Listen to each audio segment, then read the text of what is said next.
God, speak to us. Speak into our hearts, O Lord. Let your words be planted into our hearts and be glorified in everything we do. In Jesus' name.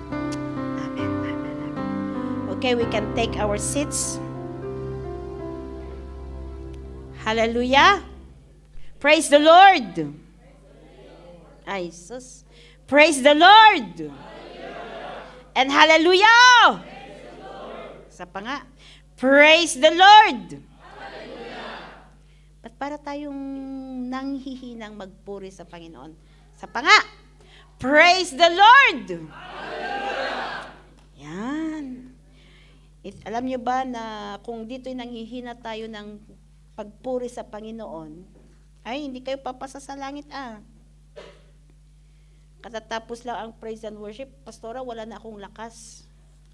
Sumayaw-sayaw na ako. Alam niyo ba ang gagawin natin sa langit? Magpuri ng magpuri ng magpuri. Kaya kung napapagod na tayo dito ng praise and worship at wala na tayong lakas, paano na pag forever? Oh, di ba? Amen! Hallelujah! I praise the Lord as well. God is good. God is good. God is good. And all the time. Ano yung kapalit nun? God is, may isa pa. God is good. And and all the time. Amen. Praise the Lord. We really need to keep our faith going. Even during the times na, meron ba yung time na nararamdaman nyo na para kayong nadadrown already? Parang you are already drowning sa water. You are trying to keep up. You are trying to show to the people that I am okay. But actually, meron yung time na parang yung parang feeling mo yung nasa ibabaw lang ng tubig ay yung ulo mo na. Yung face mo na Lord, punong-puno na po ako ng problema, punong-puno na po ako ng sitwasyon. Masakit na po ang nararamdaman ko. I am getting tired already. My faith is just on you, but praise the Lord kasi kung ikaw man yan, praise the Lord at nandito ka pa. Amen. Amen. Kung magandang, at this very moment, your situation is parang very sunny, parang spring. Maraming bulaklak, saya mo. Praise the Lord at pinili mo pa rin pumunta dito. Amen. Kahit okay, wala. Kung minsan kasi kung wala tayong problema, nakakalimutan natin ang Panginoon Pag marami tayong problema, doon lang tayo, Panginoon, tulungan mo po ako. Pero pag walang problema, nakakalimutan natin. Kaya sabi mo, praise the Lord. Sa katabi mo, praise the Lord at nandito ka. Ay, by the way, pwede bang sanayin natin ang sarili nating magtagalog? Oh, whether MC ka man, whether nag-e-exhort ka man, whether nagbibigay ka ng testimonya mo, pampapatotoo, talagang trying hard tayo. Sanayin nating magtagalog and eventually sanayin natin ang English. Amen. Bakit? Lumalawak na po ang trabaho ng Panginoon. Hindi lang po igurot ang trabaho ng Panginoon. Amen po ba? Amen. Kahit baluktot ang Tagalog mo, di mo na mamalayan, naging straight yan. Amen. So, let's proceed. We have a book to read today, half of the book to read today. We are in the book of Nehemiah. Nehemiah. One of the prophets, one of the cupbearer of the king, Artaxerxes. And he was one of those who had been during the time na exile, they have to leave Israel. Nung may nag-conquer na ng Israel, they have to leave Israel. And he was one of those na umalis ng Israel. And now, si Nehemiah, he was working in the palace. He was working in the palace. But his heart is still in Jerusalem. So, my time came, there was one time that one of his brothers, Hanani, came from Judah with some, in verse, Nehemiah, medyo mabilisan, maraming kwento-kwento. Nehemiah chapter 1, verse 2, with some of other men, Nehemiah questioned Hanani about the Jewish remnant that had survived the exile and also about Jerusalem. Pinakumustahan niya. Anong kumusta na ang Jerusalem? Kumusta na ang mga kapatiran natin sa Jerusalem? Tapos sabi, verse 3, sabi ng mga kapatiran, ni Hanani, sabi niya, those who survived the exile and are back in the province are in great trouble. May problema po and in disgrace. Bakit? The wall of Jerusalem is broken down and its gates have been burned with fire. So wala na. Ano bang symbol ng wall? It is for protection of the country, of the place. So, marami nang pwede silang saklububin, i-conquer kaagad ng mga enemy. Kasi wala na. Sakupin ng mga enemy kasi wala na silang wall. They can be easily defeated by the enemy. It has been broken. And why in disgrace? Because they say that God is their God. Wala na. They are very naked na. They are very naked na parang anong nangyayari na sa buhay nyo dyan sa Jerusalem? Not naked na literally. And then, in verse 4, when I heard these things, I sat down and wept. For some days I mourned. Yun muna. What will we learn from verse 1 to 3? Dito natin nakikita na Nehemiah saw the need. Let's learn from the book of Nehemiah. Nehemiah saw the need. People, even he saw the need that the wall needs to be rebuilt. When he heard kung anong nangyayari, nakita niya kaagad, ay may kailangang gawin sa Jerusalem. You know, right now, there is a brother who had texted me to come and join us in worship sa North-South. And even the previous weeks, they had been, Pastora, wala na po bang service sa South? Nako-confuse na po ang mga tao. Because pag ganun-ganun tayo, ngayon pa nga, iba yung hall natin eh. Diba? Kaya we have to text mga tao na, dito yung hall. Otherwise, baka pupunta sila sa Heath Ridge. Do you see the need, our current need right now in Perth? We need a permanent building that will not cause confusion sa mga ini-invite natin. Amen po ba? Hindi na siya naka-join ng service kasi too late na. He was about to come and join us sa South. There is no permanent place of worship. We don't have a permanent place of worship. Buti sa atin na we are part of the group. We know it is being texted in the group chat. But how about those whom we had invited before? And then they would, and then we kept praying for them.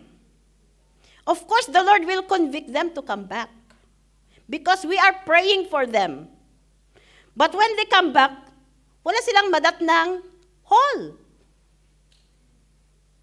And it's, of course, if you are young in faith, madali kang, wag na. Madali kang maganon. So there is a real need here in Perth to have our own permanent building wherein we can improve, wherein we can put our children na safe. In the South, I don't find it a safe place of worship for our kids. Why? Anong tawag nun? The stairs. There is a stair there. Problema pa nga ang parking, di po ba? Problema natin ang parking. Sa north naman, do you believe that more people will come in? And do you think that is a good place to bring the people kapag nga summer? Naramdaman nyo nung summer, init na init tayo kahit may aircon, init na init pa rin tayo. Sa Northam naman, ginaw na ginaw kami nung Sunday. Kahit meron kaming makakapal, ginaw na ginaw pa rin kami.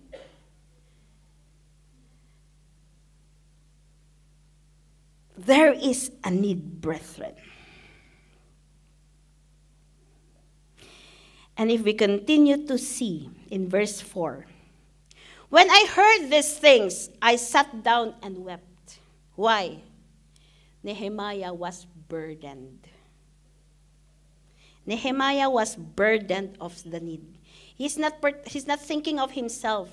He's thinking of the people there. He's thinking of the people left in Jerusalem. Remember, Nehemiah was staying in a palace. Palace po siya nakatira. Wala siyang problema sana. He got the favor of the king pa. You know, you cannot just be a cupbearer. You cannot just go and serve the king in a very close by distance.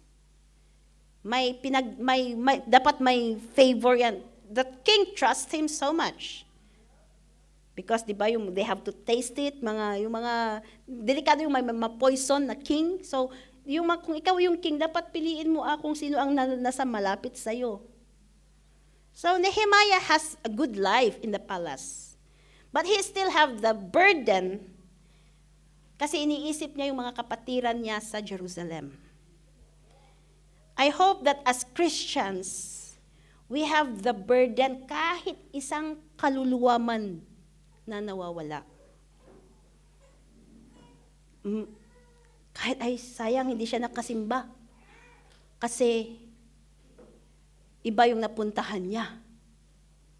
Kasi hindi yung alam niyang hall iba. Di ba? Nabuburden ba tayo na kahit yung isang kaluluwa hindi nakasimba?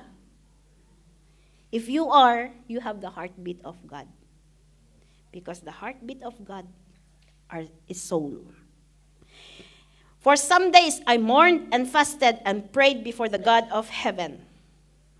So Nehemiah prayed and fasted. Prayer and fasting. We are now in a project of building having our church building.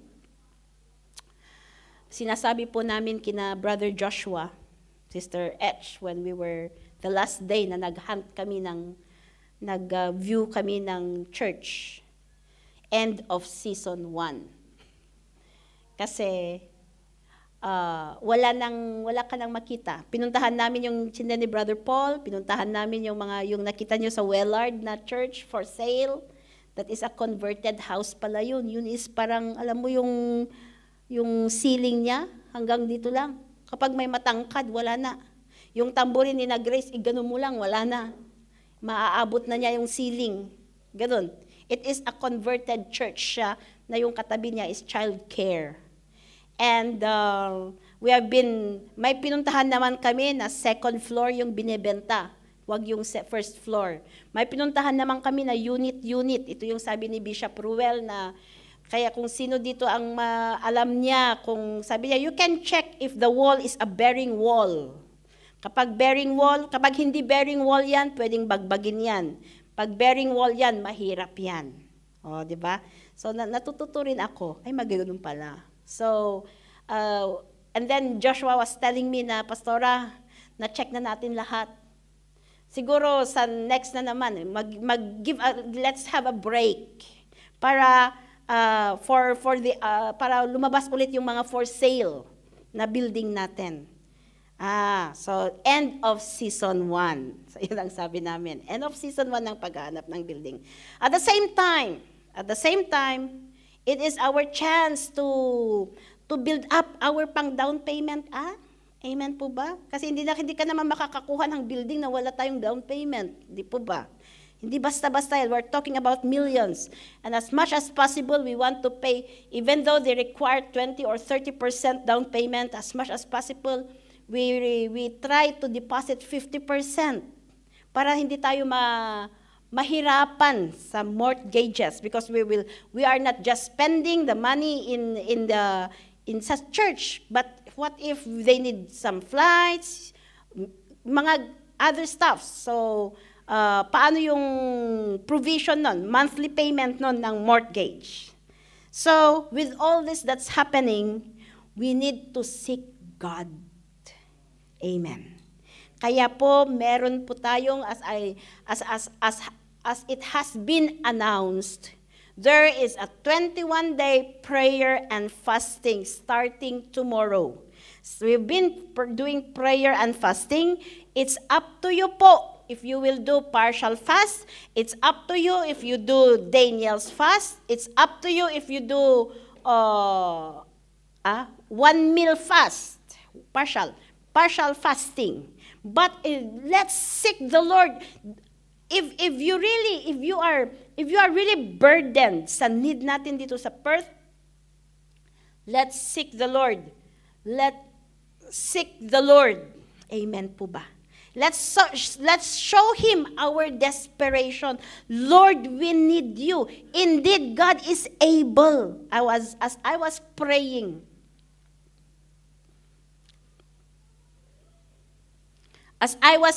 praying yesterday, meron yung na-reveal ngayon na God is able to open the floodgates of heaven. God is a God who is able to open the floodgates of heaven. But of course, He also wants to see kung kailangan, si Nathan nga di ba? Mga bata. Kung first umiyak sila, na, Mama, pwede bang gusto ko yung chocolate yung pagkain, gusto kong kumain. First, hindi mo papansinin yan. Pero kapag iyak yan, talagang ibibigay mo na yung kailangan nila. So ganun din po yung parang yung persistent widow in Luke chapter 18. In our prayer and fasting, we are showing our desperation. We are showing to God our persistence. We are showing to God that we are serious talagang na magkaroon ng church building. We need God, the God who is able, the God of whom all things are possible, to help us through. So, let us be part of this prayer, 21-day prayer and fasting, which will start tomorrow. In verse 11, give your servant, ito yung prayer po ni Nehemiah, give your servant success today by granting him favor in the presence of this man. Let's ask the favor of God in everything, sa mga ginagawa natin, like the favor of God in this project. In selling our tickets, kumusta po ang pagbebenta natin ng tickets? Did we even try to sell it or wala? First of, parang mamaya, baka pagpasok pa lang, ay ang mahal-mahal, walang bibili nito. Doon kaagad ang nasa isip natin. Why don't we ask the favor of God? Amen po ba? Number 3, in Nehemiah chapter 2, verse 17 to 18.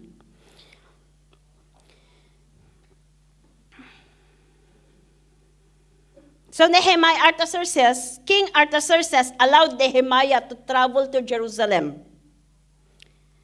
And when Nehemiah reached Jerusalem, he started inspecting the walls. And then he said, verse 17, and then I said to them, to the people in Jerusalem, you see the trouble we are in. Jerusalem lies in ruins and its gates have been burned with fire. Come, let us rebuild the wall of Jerusalem, and we will no longer be in disgrace. I also told them about the gracious hand of my God on me and what the king had said to me. Hallelujah. Your grace is enough. The grace of God is enough in this, even in this project. Let us start rebuilding. So they began this good work. Let us be motivated to have our church building. Hindi yung let us be united to be motivated. Amen po ba? Excited ba kayo to have our church building? Nakikita nyo na ba yung church building natin? Excited? Parang hindi kayo excited. Kasi kung hindi kayo excited, we better stop this. Kung wala tayong motivation, we better stop this. If we are not that motivated. Because we will learn later, bakit kaya? We need, at the very start, we need to have the passion, the desire. We need to see the need that will stir the desire to have our church building. Amen po ba?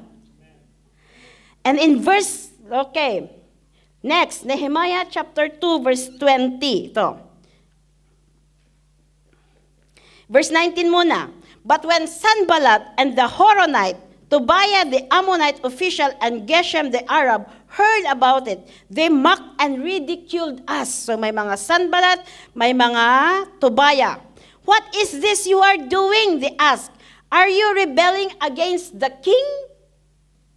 I answered them by saying, the God of heaven will give us success. We, his servants, will start rebuilding. But as for you, you have no share in Jerusalem for any claim or historic right to it.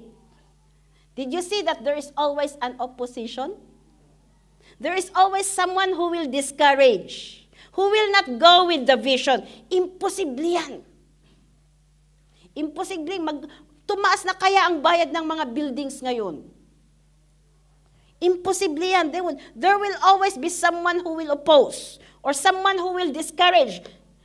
But in verse 20, sabi niya, but as for you, you have no share in Jerusalem or any claim or historic right to it.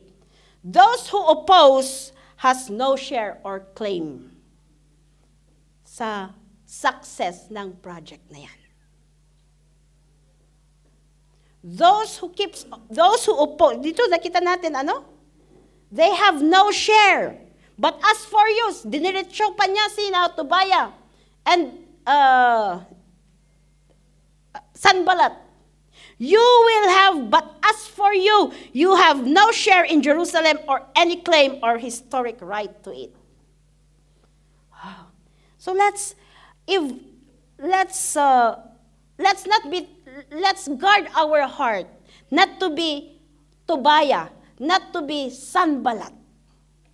Kahit imposible yan na nakikita natin, let's rise up. That's why in having a church building, we really have to rise up in faith. It's a big project we are facing. Amen po ba? Let's continue. If you read, I don't have time to read this, in the whole book of chapter 3. If you read it, they started the work immediately. They did not waste time. Each one has a task to accomplish. Yung verse 1 pa nga, the high priest and his fellow priests went to work and rebuilt the sheep gate. In verse 3, the fish gate was built by the sons of Haseniah. In verse 6, you will see that even yung mga residents, whether high priest ka man, residents ka man, meron pa yung sa, tingnan ko yun, isa.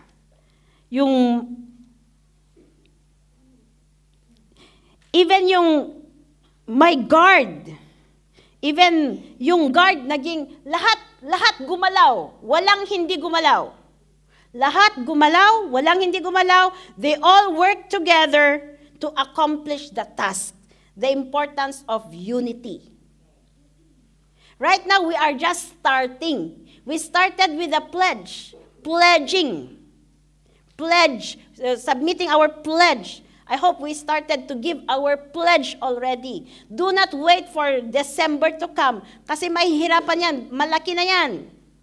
And kapag nakita mo ng malaki yan, ay, Magiging stressful na yan sa'yo. But if dahan-dahan mo nang ibigay yung pledge mo, kahit 100, 200, 300, 500, dahan-dahan yan, hindi mo na namamalayan na kumplito mo po yung pledge mo. So start, it's already July ngayon. We start, and then another one, we started raising funds through yung raffle draw na ginagawa natin. And if, wala akong kilala, siya na lang ang magbenta, siya na lang. You know, iba po yung isip na I will try to sell kesa yung, ay wala akong kilala. Na wala man lang ginawang hindi nagbenta. We need everyone to work for this. Siya kasi mas madaldal siya. Ako matanda na ako, hindi ko kaya. Ako bata pa ako. Ako estudyante pa ako, wala akong kakilalang citizen dito sa Perth or sa Australia. No. We all need to work for this project. Have you started selling? Di ba, kapag hindi ko post, ibigay ko kay Sister Loida. Siya na lang ang magbenta. Our August 24 will be coming soon. And if walang relax, hindi po sila nagre-relax. Kapag nagre-relax tayo, the building will never come. God does not like, ayaw niya po yung procrastinated. Napag-aralan natin yan the past Sundays, right? And if we procrastinate in catching the vision of having this church building, malilate yan. Baka hindi na natin mag-grasp yan. Melbourne is doing their project as well to have their church building. We started it. Nag-start tayo, mas nauna tayong nag-pledge. So let's,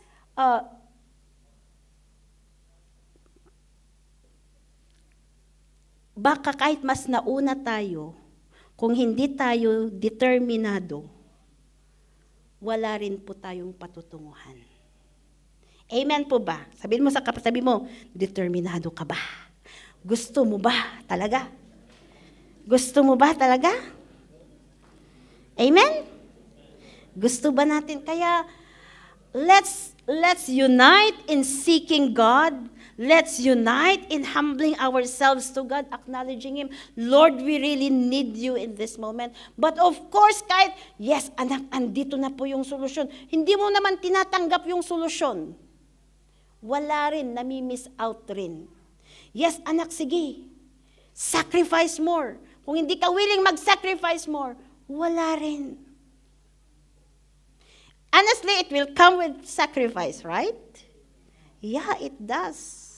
Yung kakapalan mo magbenta, medyo sacrifice na. Medyo kapalang magbenta para lang makuha natin ang raffle draw natin. Yung pledge natin, ayun, masasagi na siguro yung mga tax refunds natin. May balak sana natin, sana tayo sa tax refund. Masasagi yun. It's part of sacrifice. You are planning to go home, pero nasagi yung budget mo para sa church building. That is part of sacrifice. And that sacrifice ay hindi po nami-miss out ng Panginoon. God sees your heart and your desire. God knows our hearts and our desire. In verse 6, verse 6 nga, isa pang mapag-aralan natin dito. Verse 6, chapter 4, Nehemiah, chapter 4, verse 6. So we rebuilt the wall till of it reached, nag-restart na silang nag-rebuild. So, till all of it reached half its height.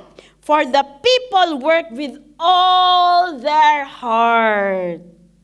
Hallelujah. Let's work with all our heart. Let's put our heart into it, our effort into it. Walk with, let's be dedicated, let's be committed into it. Huwag yung, okay, bahala sila. Wala sanang ganong mindset ngayon. Amen po ba? Lahat united na gusto natin. Amen. And we work out for it. Hallelujah? It comes with dedication. In verse, isa pa, what can we learn from this? Be ready for opposition and discouragement. Let us be ready for opposition and discouragement. And we can see in verse, there are two kinds of discouragement or opposition. Opposition is not just those who will oppose you, but even discouragement. In verse 10, meanwhile, the people in Judah said, the strength of the laborers is giving out, and there is so much rubble that we cannot rebuild the wall. There is an internal discouragement. There was an internal discouragement. Ikaw mismo, sika mismo, it's in your heart mismo. Now, napapagod na tayo, napapagod na sila. They had been rebuilding the wall, napapagod na sila. Their strength are gone already.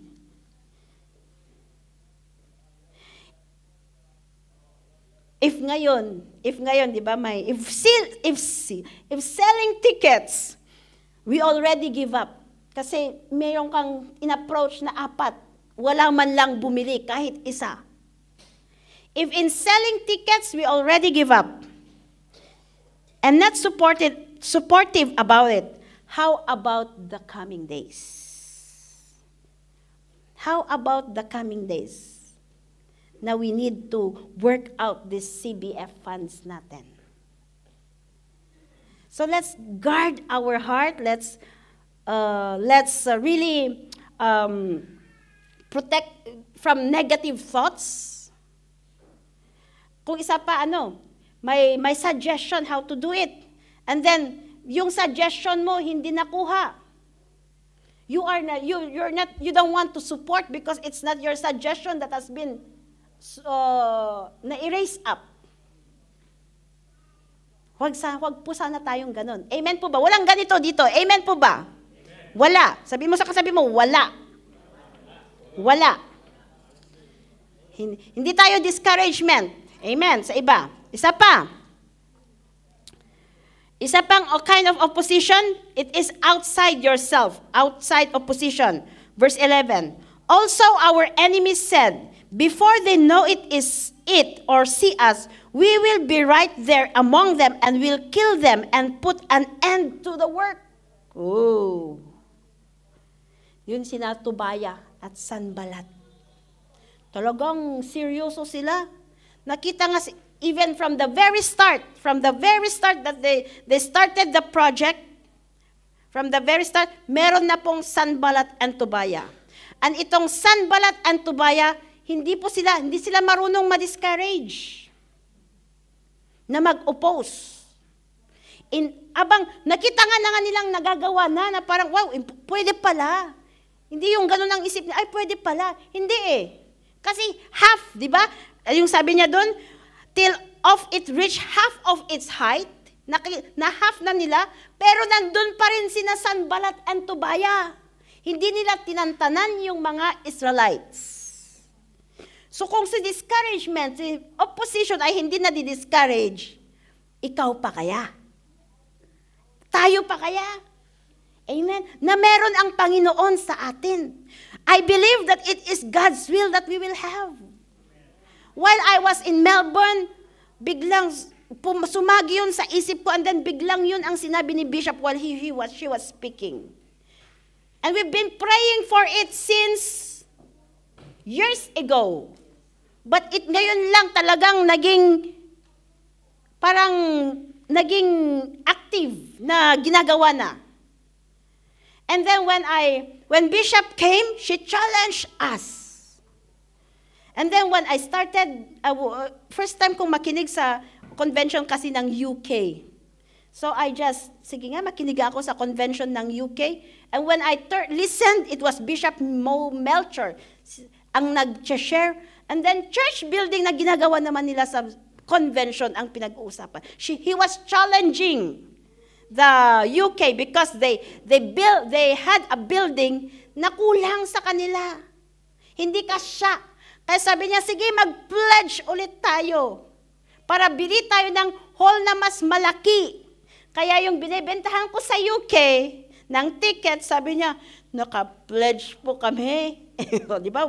Umabot na ako ng UK, magbenta lang ng ticket. Umabot pa ako ng New Zealand, magbenta lang ng ticket. Canada and USA, para lang magbenta ng ticket. Ginagawa ko na kasi, huwag kong hintayin yung third week, malapit na. 250 tickets yan na ibebenta natin. Sabi niya, huwag muna kasi naka-pledge din kami. Pero at least may nabentahan pa ako sa UK. Praise the Lord. Amen? So, doon natin makikita na Sanballat and Tobiah will hindi ka tatantanan yan. Hindi ka tatantanan. Amen po ba? Solution for the opposition. Anong ginawa ni Nehemiah? Number 1, 4 verse 9. Let's see 4 verse 9. They kept praying, but we prayed to our God and posted a guard day and night to meet this threat. They prayed to their God. Kaya, tinan nyo, hindi sila nagkuhan ngayon na day and night na kailangang may nakabantay. Tingnan natin how they had been working later. Number 2, what did they do? In verse 14, after I looked things over, I stood up and said to the nobles, the officials, and the rest of the people, Nehemiah. Kasi meron na nga yung discouragement. They were discouraged internally and they're discouraged outside pa. And sabi ni Nehemiah, don't be afraid of them. Remember the Lord who is great and awesome, and fight for your families, your sons and your daughters, your wives and your homes. It is the word of God. Let's cling to the promise. Remember the Lord. Who is the Lord? Who is God to us? For me, with this project, I see him as the God who is able. I see him as a God where all things are possible. And if we see him like that, regardless kung ano yung dadaanan natin, he is able eh. He is even the God who is able to open doors, pave way. Kapag able na, it will generally comprise na. He's able to provide, he's able to strengthen us, he's able to encourage us. That is the God we are looking at. But if we focus on, magkano ang nakita ninyo, Pastora?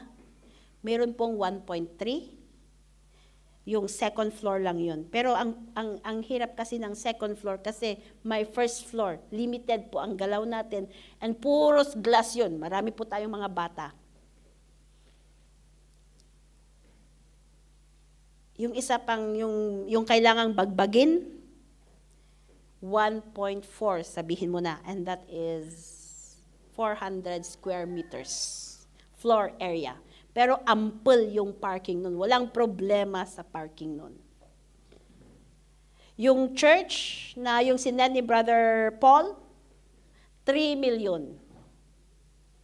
And sabi nila, pwede kayong mag-offer ng 2.7 and it's all yours. Sabi nila sa amin. Wow. 2.7. You see, I'm talking about millions here. I'm talking about millions. Kapag ang tiningnan natin kaagad ay yung millions. Awan, hantay mga kaya dito eh. Manmanot tayo lang dito eh. Detik panunot tayo. No, pero kapag tingnan natin the God who is waiting for us to rise up in faith and he will do the rest, then we are able to but we really need to do something in our faith. And when I say faith, rising in faith here, I am not just talking, yes, posible yan, and then naka-relax lang tayo, oo, posible yan, and we do nothing. I am not talking about that kind of faith. That is the faith in the mind only. I am talking about faith in action. Amen. Faith who is willing to deny and sacrifice. That is the faith I am talking about. In verse 16, if we see this verse 16, from that day on,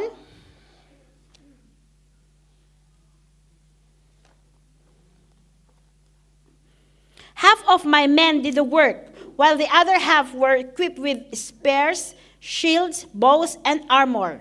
The officers posted themselves behind all the people of Judah who were building the wall. Those who carried materials did their work with one hand and held a weapon in the other, and each of the builders wore his sword at his side as he worked. But the man who sounded the trumpet stayed with me. So nakita nyo ba yun? Yung isa may weapon, habang yung isang side nagwo-work. Ayo, grabe, ano? It's not comfortable. Ako nga, honestly, yung kamay ko na to, nahihirapan nang magsulat. Even to carry Nathan, nahihirapan na tong magbuhat. Ito pa, anong bugbog? Nagnanumb. Kaya takot na takot akong ikwan si Nathan, baka mamaya. Kaya ang kaibigan ko ngayon ay yung uban. Kung isa lang ang gumagalaw, malaki pala yung thumb. My thumb is affected, is injured. I don't know what happened. But it seems it's happening here as well. Malaki palang effect yung thumb. Hindi ko na nga maitaas ang pantalon ko eh. Nahihirapan na akong magtaas ng pantalon. Kaya I remember yung gospel hand. Di ba God? This symbolizes God. Malaki talaga ang role ng thumb. So kung ito lang ang gumagalaw, ito hindi gumagalaw para naka-look out, wow, it delays. You see what happens if there is opposition and discouragement from the others? It will delay the work. It will delay the work. Amen po ba? Kasabi mo, buti na lang hindi ka source of discouragement. Sabihin mo sa katabi mo,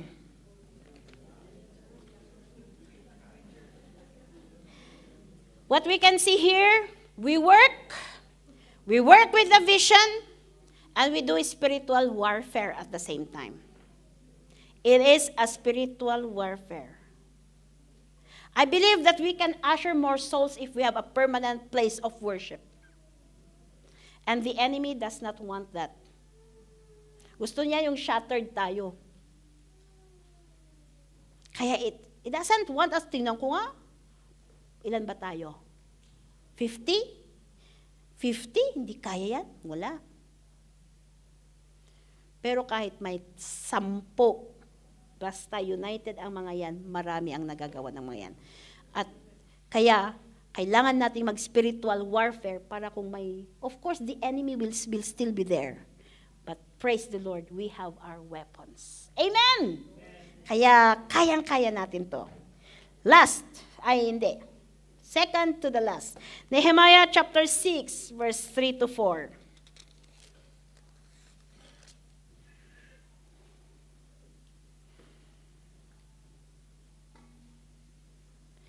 When there is opposition, anong ginagawa ni Nehemiah? So I sent, Sanballat, tingnan nyo si Sanballat, talagang meron ulit sa verse chapter 6, meron si Sanballat sa chapter 6, talagang determinado. Pero anong naumaan nga ni Kwan, nagsawa na si Nehemiah. Ang ginawa niya, he did not focus on Sanballat or Tobiah, but he focused on the goal. Focus on the goal. So I sent messengers to them with this reply. Kasi Sanballat said, you come and meet us, let us meet together in one villages. Sabi ni Sanballat. And then sabi ni Nehemiah sa kanila, I am carrying on a great project and cannot go down. Why should the work stop while I leave it and go down to you? For 4 times they sent me the same message, and each time I gave them the same answer. So, Nehemiah was so much focused on the goal. Amen po ba? Let's ignore the opposition. In verse 9, tingnan niyo sa verse 9.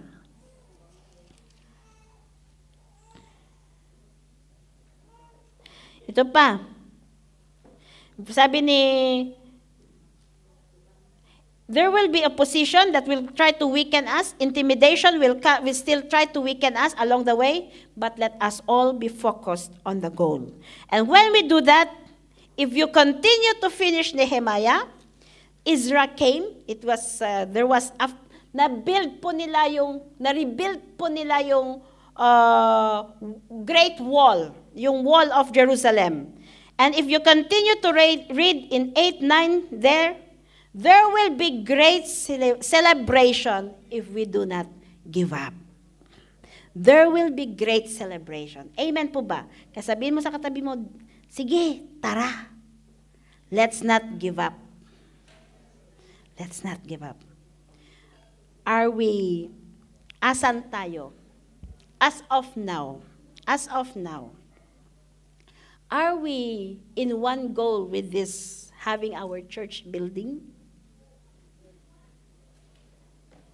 If not yet, of course, meron yung time na hindi pa natin na-perceive yung vision. If it's not yet, let's ask God, Lord, help me to see the vision. If we lack faith na, parang imposible, Lord. Lord, give me the faith. And if we are already, Lord, give me the strength to finish it. And the strength to not to be discouraged even at time. Even nga si Bishop, Pastora Julie, di ba, nasabi niya? Pastora Julie, and he was talking, magkano yung down payment nila? I forgot. 1 point something million. Theirs is 2, almost 2 sa yatang million. And there was a time na nakuha na nila yung down payment. Nandun na yung susi ng church sa kanila. Na nire-repair na lang nila. And then biglang dumating yung fear. One morning she woke up. This is her testimony. One morning she woke up and there biglang dumating yung fear. Kaya ba naming i-maintain to? We are paying 20 plus, almost 30,000 a month for mortgage alone. We are paying almost 30,000 a month. Kaya ba namin to? Kaya ba namin to? Kaya ba namin to? Fear came, tried to grip her heart. But then, dun siya ay, iba yung focus ko. So she refocused, nag-refocus siya. And then, every time she asked her finance department, kumusta po ang giving natin dyan? Kaya pa ba natin? Kaya pa, pastora. Kaya pa, pastora. Kaya pa, pastora. Wala daw paltos sa isang buwan. Ay, in the month that she had been, na hindi nila nakayanan yung, tama ba yung word ko? Hindi nila nakayanan yung rent, ay yung mortgage ng building nila. And they are paying almost 30,000. Kaso, kasi ang mahal kasi sa BC. Ngayon sa church natin, kaya sa church dito sa Melbourne, Perth, and Sydney, I think Perth is still the cheapest amongst the 3. And if agpatay-patay tayo, kasi yung ini-expect ni the bishop na Perth will be the one to have the church building. And if agpatay-patay tayo, wala na, mauunahan tayo ng Melbourne. All our funds will be given to Melbourne. Ganun po ang mangyayari. Kasi it is an Australia-wide project.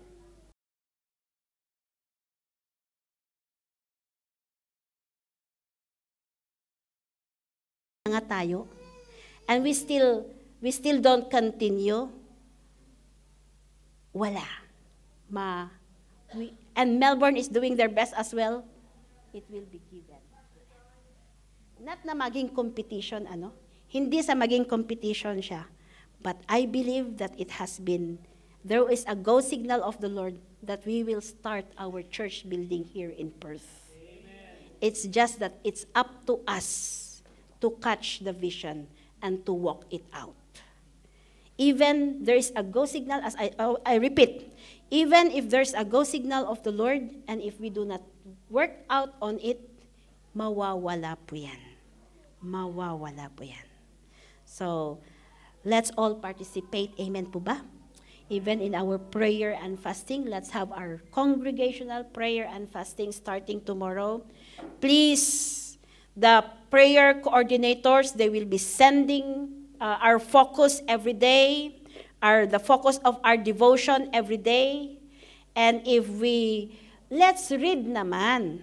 Amen. Para nakiki-unite tayo sa mga focus natin. Amen po ba? Meron naman tayo sa group chat natin, di po ba? Let's read so that we focus on the prayer focus. We read on the messages. We united. Ipakita natin na sa Panginoon na we are united as one. And even in the selling of tickets, do your best. And the Lord will, yung sabi ko nga, Lord, anoint my lips para kung magbebenta ako, lahat sila bibili. Kasi di ba, meron na try nyo ba yung kahit anong gawin mong mag-convince, ayaw nilang bumili? Pero sabi ko, Lord, anoint my lips para makabenta ako. And I pray that each one of us will have that kind of anointing. Amen po ba?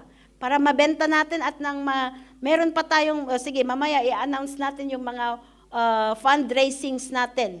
Yung mga ginagawa natin to raise funds. And let's support our raising of funds. And even our pledges. Don't forget your pledges. Para hindi kayo mabigatan at the end of the year. Amen po ba? So God bless you all. The Lord sees. The Lord knows your heart.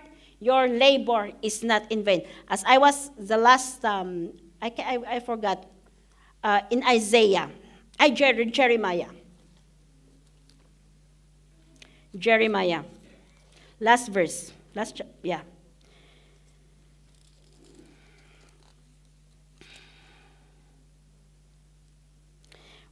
Jeremiah chapter 10, verse 17.